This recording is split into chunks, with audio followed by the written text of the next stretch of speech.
Really looking forward to working together to, we're already, I think, have a couple proposals in our back pocket. We're ready to go, and it makes it so much more meaningful when you can have a partner where there's mutual respect. And so thank you again.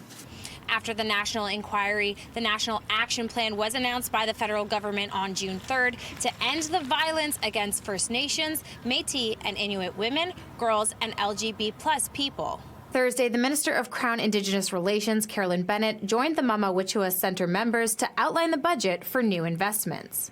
Today it's my honor to announce the launch of new programs and investments that came from Budget 2021 to end this national tragedy. Our response in Budget 2021 was faithful to the themes identified in the final report of the National Inquiry: culture, health and wellness, safety and security, and justice. Today, we are announcing the funding details for supporting the work that Crown Indigenous Relations will be able to support with partners.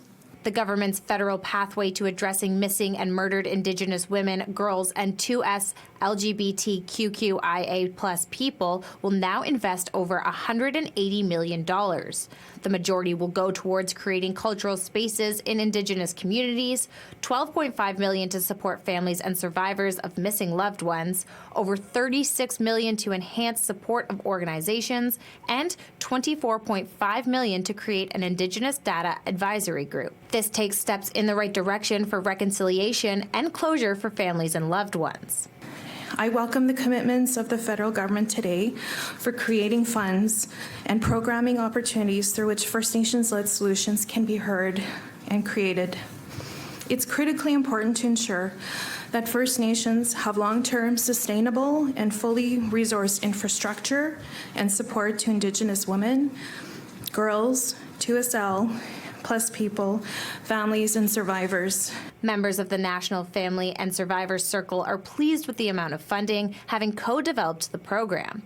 For them, action is key, and they are finally seeing this going forward. We want to ensure if we're participating in a process that we're seeing action. And today we, saw some commitments that have occurred that are really significant in us and going forward. We really welcome these investments in new programming as part of the federal pathway because they're critical. The hope is that the federal pathway will evolve over time and bring accountable results to victims, families, and survivors across Canada. In Winnipeg, Brianne Foley, City News.